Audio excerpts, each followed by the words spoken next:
भारत में विदेशी टीवी चैनलों को आज देखते हैं तो जितने भी विदेशी टीवी चैनल हैं, जैसे स्टार प्लस आया है, CNN है, ATN है, प्राइम स्टार है, प्राइम स्पोर्ट्स है, वगैरह वगैरह, इन सभी टीवी चैनलों पर कुछ सीरियल्स आते हैं और उन सीरियलों को भारतवासी देखते हैं और दिखाते भी भारतवासी हैं, लेकिन उनके प्लॉट सभी अमेरिका और यूरोप से आते हैं।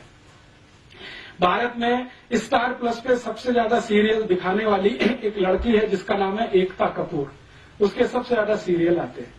सौभाग्य से एक बार मुझे उससे बात करने का मौका मिला मुंबई में, तो मैंने उससे एक ही सवाल पूछा कि आपके जितने भी सीरियल हैं, सास भी कभी बहू थी, घर घर की कहानी, तेरी मेरी कहानी, इसकी कहानी, उसकी कहानी, ये सब सीरियल के प्लॉट्स कहां से आते हैं, कहानी कहां से आती है?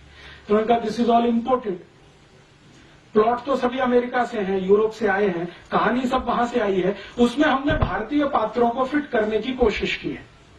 तो मैंने कहा अब मुझे समझ में आ गया कि आपके सभी सीरियल में माताओं को ही सबसे ज्यादा गालियां क्यों दी जाती है। सास भी कभी बहू थी, आप अगर इस सीरियल को ध्यान से देखें तो इस सीरियल की सभी स्त्री पात्र या माताएं पात्र सबसे ज्यादा दुर्भावना का शिकार है।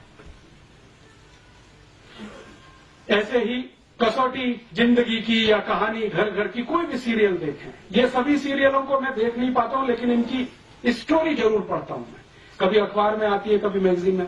तो उन सब सीरियलों में एक माता दूसरे के खिलाफ षड्यंत्र कर रही है, दूसरी तीसरे के खिलाफ, तीसरी चौथी के खिलाफ, ननद भाभी के खिलाफ, भाभी ननद के खिलाफ, माता जो है किसी और के, इसी तरह के षड्यंत्र षड्यंत्र षड्यंत्र माताओं के बीच में सबसे ज्यादा, पुरुषों में कुछ कम, क्योंकि ये सब इम्पोर्टेड प्लॉट्स हैं, यूरोप से आए हैं हमें, तो वहां तो माता तो कुछ है नहीं, तो उसके खिलाफ षड्यंत्र भी हो तो कोई महत्व की बात नहीं। यहां तो बहुत कुछ उसी पर निर्भर है, लेकिन हमने चूंकि आयातित किया हुआ है, उसको हिंदुस्तान का थोड़ा मिर्च मसाला लगा के पेश किया हुआ है, तो सभी सीरियल उसी तरह के दिखाई देते हैं।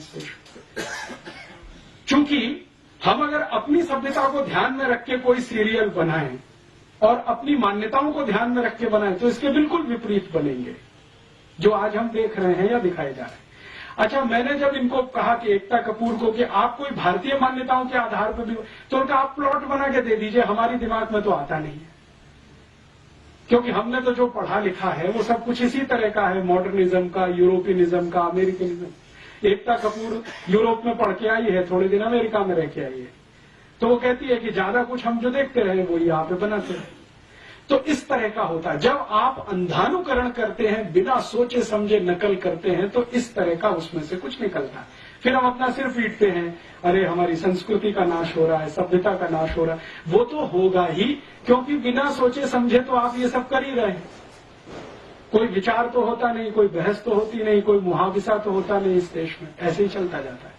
तो एक मात्र सत्तात्मक समाज हमारा, एक पितृ सत्तात्मक समाज उनका, अब कौन अच्छा कौन बुरा इसमें नहीं जाना चाहिए, वो अलग हम अलग। अब अलग अलग मान्यता और सभ्यता के लोग अलग अलग मान्यता और सभ्यता के ही कार्य करेंगे, तभी कुछ अच्छा होगा, नहीं तो उसमें से कुछ खराब ही निकलेगा। घालमेल करेंगे, फ्यूजन करेंगे तो खिचड़ी बनेगा।